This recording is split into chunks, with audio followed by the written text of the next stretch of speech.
ഈശോ മിശിഹായ്ക്ക് സ്തുതിയായിരിക്കട്ടെ. ഞാൻ മാണിപ്പറമ്പിലച്ചൻ. വളരെ നല്ലവനായിരുന്ന ഭർത്താവിനെ ഓർത്ത് ഭാര്യ വിലപിച്ച് അലമുറയിട്ട് കരഞ്ഞുകൊണ്ട് പറഞ്ഞു, അദ്ദേഹം മരിച്ചു, അദ്ദേഹം മരിച്ചു. ലോകം മുഴുവൻ മരിച്ചതുപോലെയാണ് എനിക്ക് അനുഭവപ്പെടുന്നത്. അദ്ദേഹം മരിച്ചു, അദ്ദേഹം മരിച്ചു. ലോകം മുഴുവൻ മരിച്ചതുപോലെയാണ് എനിക്ക് അനുഭവപ്പെടുന്നത്. ഹംഗറി രാജ്യത്തിൻ്റെ രാജകുമാരിയായിരുന്ന എലിസബത്താണ് ഇങ്ങനെ ഭർത്താവിനെ ഓർത്ത് കരഞ്ഞ് അലറി വിളിച്ചത്. ഈ ഹംഗറിയിലെ വിശുദ്ധ എലിസബത്തിൻ്റെ തിരുനാളാണ് ഇന്ന് ആഘോഷിക്കുന്നത്.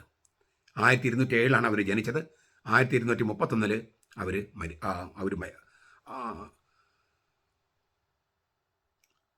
1231 അവർ മരിച്ചു. വളരെ ചെറുപ്പത്തിൽ മരിച്ചു പോയെന്നർത്ഥം. ഹംഗറിയിലെ ആൻഡ്രൂ രണ്ടാമൻ രാജാവിൻ്റെ മകളായിരുന്നു എലിസബത്ത്.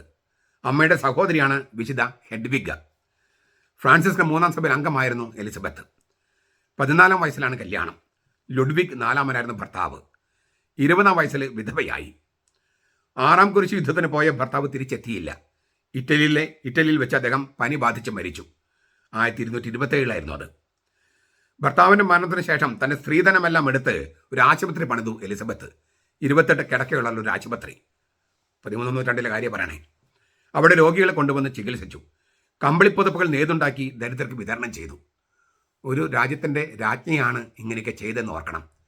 അവരുടെ ആ രാജ്ഞി പദവി ഒന്നും തന്നെ ദരിദ്രരെ ശുശ്രൂഷിക്കാനോ ആശുപത്രികളിൽ രോഗികളെ പരിചരിക്കാനോ ഒന്നും തടസ്സമായില്ല. സ്ത്രീധനമായിട്ട് എടുത്ത ആ പണം എടുത്തിട്ടാണ് ഈ ആശുപത്രി പണിതതും. വളരെ നല്ലവനായ ഭർത്താവ്.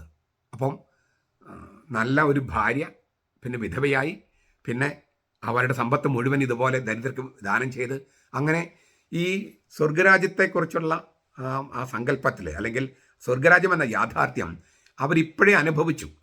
അതുകൊണ്ടാണ് ഇഹലോകത്തിലെ സംഗതികളോടൊക്കെ നിസ്സംഗത മാത്രമല്ല, അത് ഉപേക്ഷിക്കാനുള്ള വലിയ മനസ്സ്.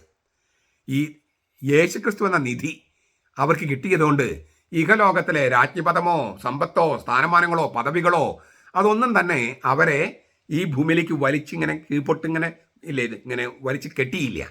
ആ ബന്ധനങ്ങളൊക്കെ, ഭൂമിയിലേക്ക് വലിച്ചു കെട്ടുന്ന എല്ലാ ബന്ധനങ്ങളും അറുത്തുമുറിച്ച് കളയാനായിട്ട് അവർക്ക് കഴിഞ്ഞു.